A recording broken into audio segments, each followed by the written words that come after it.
Good evening and salutations, my GH fans. Yesterday YouTube was acting up. And, I do want to apologize for the video coming out as late as it was. I tried to look on Twitter. I found on some site that other people were having the same problems as far as the uploading taking forever. And I didn't even get to do my day's review. I watched the episode, which wasn't really good. To be honest, wasn't really good. Hell, actually, to tell you the truth, yesterday's GH episode wasn't really good. YNR and B&B was actually a lot better. Yeah, yesterday's episode wasn't really that good, and today's episode, well, I think there was like one good part in the episode, and that was the Cyrus. I guess this guy's name is Book. I just called him an inmate at this point, or bad guy. So this guy, comes in there and he's like, listen, you don't want to throw him with Cyrus. You know, throw it with this old dinosaur, whatever he was saying. He was like, throw it with me. The only thing I want is to get my job back. And I'm sitting up there looking at this whole situation. I'm like, if that's what he wanted, why didn't you just give him back his old job? Like, I mean, granted, we know that that's not going to stop. And again, I'm just like, bro, why? See, I mean, no matter how tough somebody is, I'm not going to give them the satisfaction of just letting them just do whatever they want. Because it sets a precedent, especially in an environment like that. Anyway, Cyrus was able to take care of the situation. The guy hit him, and Cyrus, I don't know, he pushed him against the wall and put something in his pocket. And when the guard came in, the guard saw it, and it was like, oh, you're going to sit there and be in solitary. So he was able to take care of this guy for a little bit. And in exchange, Spencer was like, hey, here's this new Bible. You can sit there and look at it or whatever. Just as some sort of thank you without saying thank you. Now, of course, Spencer's like, yo, so we good, right? Like, I got you a Bible and you took care of him. So we even, right? We good? Of course, that's not the case. I'm just wondering how long is this so-called redemption, him just magically having faith out of nowhere or founding religion out of nowhere. How long is that going to last? And I'm going to be honest, I miss the old Cyrus. I'm pretty sure I'm not the only person I miss the old Cyrus. And granted, it did come out a little bit today, but I'm like, where's the old Cyrus at? Because I feel like the old Cyrus, I don't know if that guy would have tried, would have really been up in Cyrus' face if he was the old Cyrus. I mean, maybe he would have, but I don't know if he would have. I highly doubt that if he was acting like the old Cyrus, he would have tried something like that.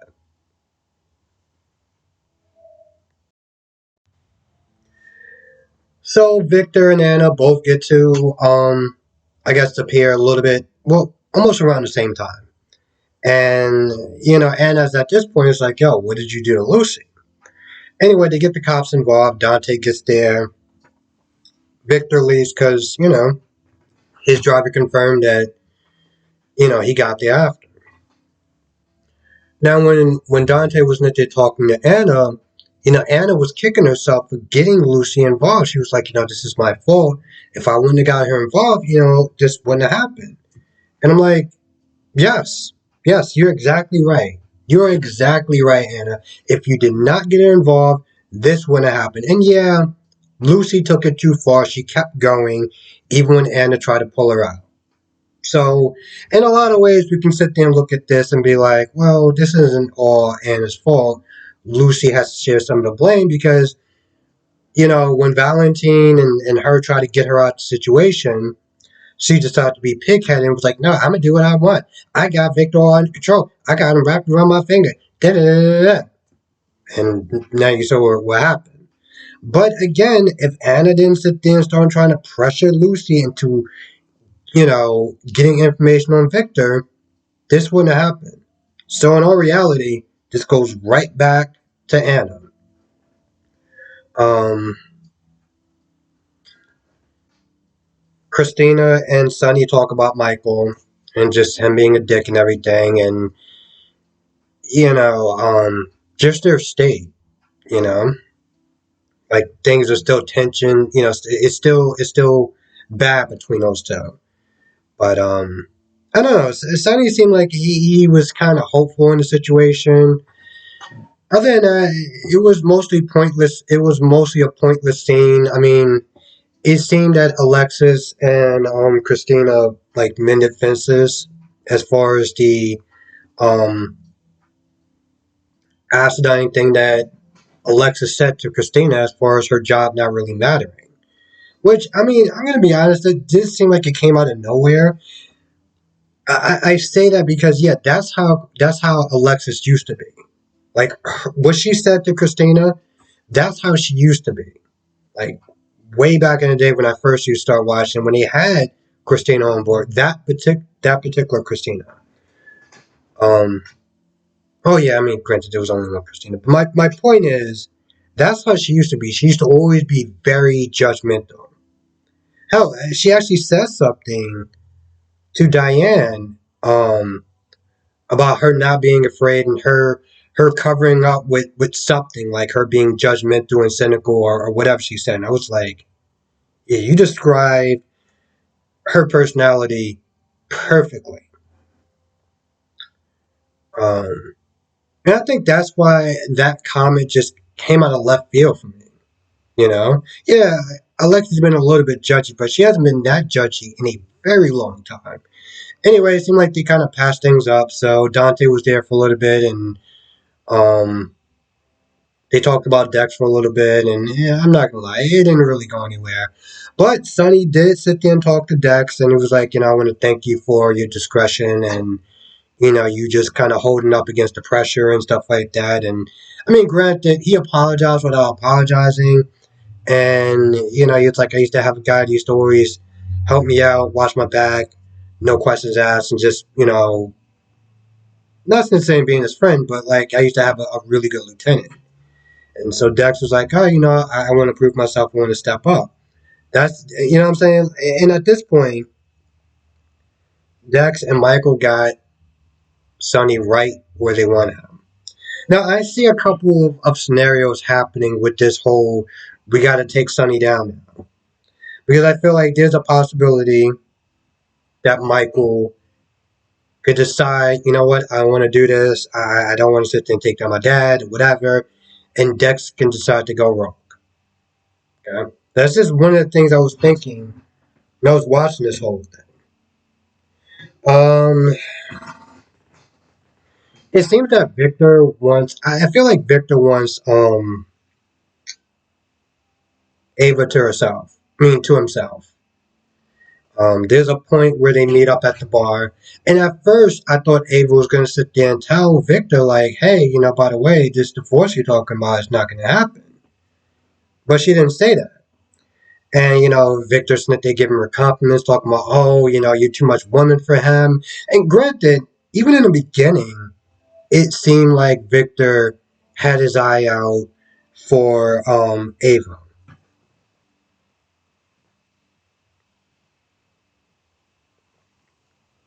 I see Victor and Ava being much more of a thing than Ava and Nicholas. I don't know if it's an age thing, if it's they both been scheming for they're both schemers and stuff like that. But for some odd reason, I just see them more as a thing than I ever did with Nicholas and Ava. And it seems like that's what he wants Ava. It seems like he wants a lot of people. He you want a Liesel, you can get Liesel. You want Lucy, and he can't get Lucy's. No, he wants now he wants Ava. Now he wants Ava. Uh, oh, and of course, before I forget about this, Lucy did seem like she was okay. Like she was, I don't know, going out of a sewage or something like that. I mean, granted, they didn't actually show the actual actress. I mean, they showed somebody that looked like they could have been Lucy, but it just makes me wonder, like, yo, you got shot in so many different places, and you're just crawling, like everything, like she just, I don't know, went mountain climbing or something like that. I was like, bro, where's the holes in you? Where's the blood? Like,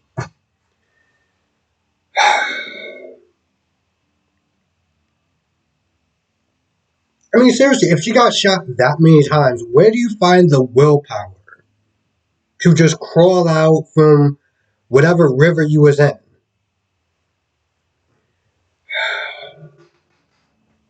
See, if they would have just shot her like with a trank gun or something, it would have been a little bit more believable. Or, well, I don't know exactly how shallow this water is, or if she can swim. I don't know. I felt like the scene could have been better. They could have done a little more better. If they was gonna shoot her multiple times, then she just crawling out the like, what? Okay, all right. I know it's kind of stupid for me to sit there and inject that much logic into a show, let alone a soap opera, but still. Now, Ava does come to confront Nicholas about the divorce thing, saying, "Oh, well, your uncle was from there saying that you were going through with the divorce." And now Nicholas is like, "No, I don't know what he's sitting there saying. I still want to be with you, and this, that, and the third." I'm like, okay, Nicholas, so what are you going to sit there and tell Victor when, eventually he comes across Ava, and Ava's like, "No, we're still on." What are you going to do? I don't understand Nicholas's logic, it's really, and I should address this. There's a lot of people that's thinking that if it was the other actor, Christopher Tyler, version of Nicholas, that he wouldn't be played like this. But the thing is, you can't put this on the actor. It's the writers that are writing these characters a certain way. It's not the actor's fault that they're writing him more incompetent than he did Christopher Tyler. So I don't understand why people are getting it in their heads that if it was the other actor, he wouldn't have been played like this. He would have been doing this, that, and the third. I'm like, this isn't on the actor. This is on the writer. This is on the writers. Now, when it comes to acting, this is on the actor. And I remember me going hard on Finn, saying that a couple of his acting wasn't really that good. Like some of his scenes were crap. And somebody comes up and they're like, well, you can't blame it on the actor because it's the producer. The producer's not telling him how to do this, that, and the third.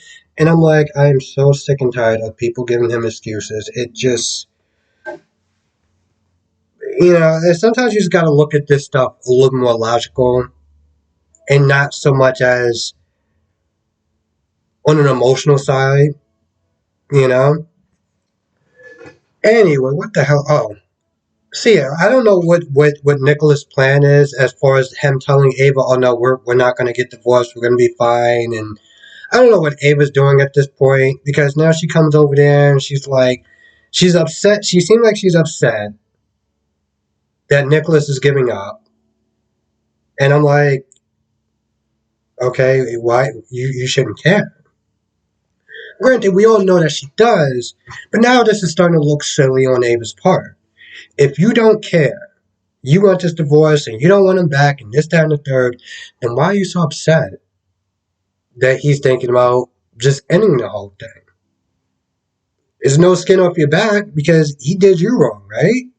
But I don't know. This little bravado thing that Ava's doing is just starting to look kind of silly, especially when you're coming over his place and you're barging on him when he's telling you, hey, I got this, that, and the third to do. This isn't a good time. Just so you can kind of ream him out about a divorce that you act like you don't care about. Anyway, they talk for a little bit. There's one point where she wants to go to a certain wing, and Nicola's like, no, you can't go up there because there's water damage and yada, yada, yada. Um, and he does rushes her out. Now, during this whole time, Esme is aka now MacGyver, and she's trying to pick the lock, and she has a little bit of a meltdown, and then she kind of refocuses, and she managed to pick the lock. She managed to pick the lock, But of course, Nicholas is there. So now Nicholas decides to put her in the bathroom. And I'm just like, Nicholas, what is your end goal? Okay? Because this is clearly not going to do. I mean, hell, they made Lifetime movies off of this. What is your end goal? Now you're putting her in the bathroom. I'm like, okay, bro. Uh, let me see if I missed anything. That's not it. I'm sitting there thinking, I'm like, what else did I miss? Oh yeah, the scenes with Diane and Robert. I mean, like I said, Alexis was there for a little bit, talked to her, and then Robert came and talked to her. And to be honest, this conversation went absolutely nowhere.